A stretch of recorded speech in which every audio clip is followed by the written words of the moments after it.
The first note was wrong, not out of tune yet just unexpected, the kind that makes you look up from your phone, your coffee, your busy life, because something in the air shifted. The single dad didn't even notice. His fingers hovered for a second over the old lobby piano, chipped and forgotten, then kept going, and that's when the CEO froze, because the melody drifting through her company's marble atrium was impossible. It was the song her first love had written for her in Broken Bar 25 years ago. If this story pulls at you even a little, stay with it till the end and don't forget to like the video and subscribe. Some stories deserve to be heard all the way through. He was only there because it was raining, the kind of rain that soaks your socks and your patience at the same time. Daniel Reyes had brought his 6-year-old daughter, Lily, to the building because he cleaned offices on the night shift, and her school had closed early. The lobby was warm, quiet, and empty except for a security guard nodding off and the piano no one ever played. Daniel told Lily to sit on a bench with her coloring book while he waited for the rain to slow. He hadn't planned to touch the piano. He hadn't played in years, but Lily looked at it with wide eyes and whispered,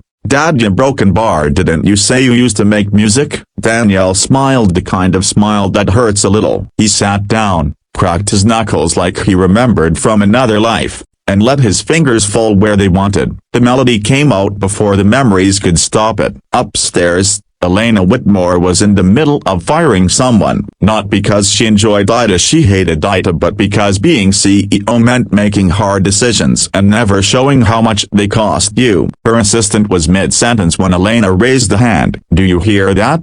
she asked. The assistant frowned. "Hear what?" Elena didn't answer. She was already walking toward the elevator, heart pounding in a way it hadn't in decades. The song followed her down, each note sharper, clearer, more painful than the last. By the time the elevator doors opened, her breath was shallow. She stood there, unseen, as the man at the piano played the exact progression she had once memorized in a cramped apartment with peeling paint and big dreams. The bridge, the pause, the soft ending he used to say was "Where the Love Breathes." She whispered a name she hadn't said aloud since she was 22. Daniela Broken Bar. Daniel had been different back then. He was a scholarship kid at a conservatory, living on remnant and hope. Elena was an intern who believed talent could conquer anything. He wrote the song for her on a borrowed piano, promising one day he'd play it for her on a stage with lights. Then life intervened. Her career accelerated. His mother got sick. Money ran out. Calls turned into silence. Silence into years. Elena married ambition. Daniel married responsibility. And the song became a ghost. The last note faded. Lily clapped enthusiastically. "That was pretty,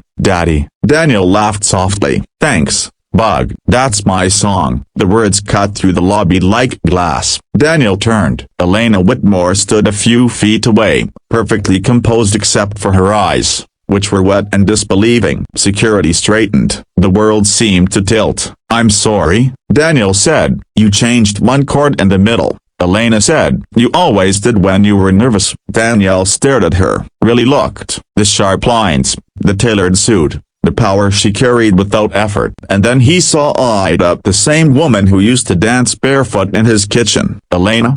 he whispered. They talked like strangers first, polite, careful. She asked why he was there. He explained, embarrassed, about the rain, the job, the piano. She asked about his life. He didn't hide it. Single dad, night janitor, music left behind because diapers and hospital bills didn't wait for dreams. He asked about her. She didn't list accomplishments. She just said, "I built something big." And sometimes it's very lonely. Days passed, but the moment didn't fade. Elena couldn't stop thinking about that melody echoing in a place built for profits, not memories. She had Daniel investigated not out of suspicion, but curiosity. She learned about Lily's asthma, the overdue rent, the talent quietly buried under exhaustion. She told herself she was being practical when she offered him a job in the company's community arts program. She told herself it wasn't personal. Daniel almost refused. Pride is a heavy thing when you've carried it alone too long. But Lily tugged his sleeve and said,